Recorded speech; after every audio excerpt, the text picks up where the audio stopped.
We've noted implementation of an anti-Semite policy directed against the Arabs in particular and extended by association to all Muslims.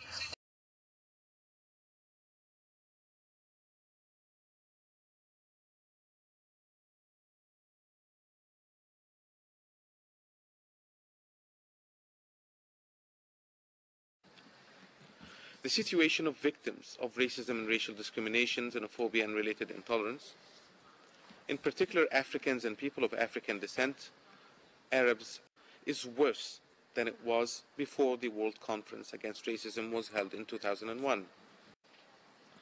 The practice of racial profiling is rife.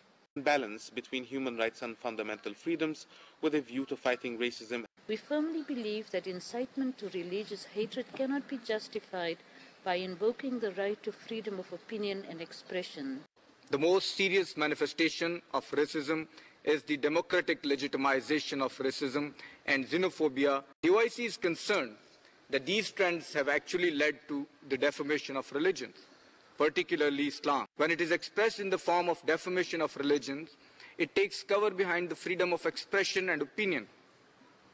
And when it is expressed in the form of profiling, it takes the cover of the war against terrorism. My delegation would like to share with you in this respect its deep alarm concerning a strangely justified aberration justified by the right to freedom of opinion and expression. It suggests a selective and politicized reading of human rights and fundamental freedoms, exemplified by the ideological preference given to freedom of expression to the detriment of other freedoms. It is indispensable for these practices to be condemned and outlawed, and that their perpetrators no longer enjoy impunity by ideological use of freedom of opinion and expression.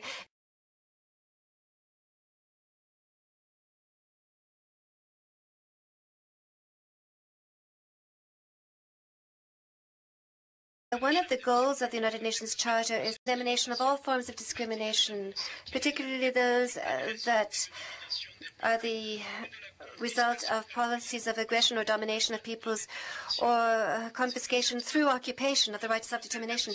It is for this purpose that the international community adopted the Durban Declaration and Programme of Action as a roadmap.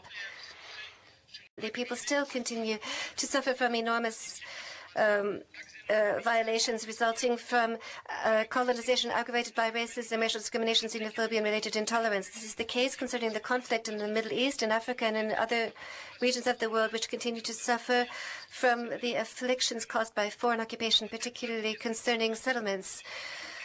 Such political, socioeconomic, and cultural practices and structures which have spawned racism, racial discrimination, xenophobia, and related intolerance must be opposed wherever or whenever they occur.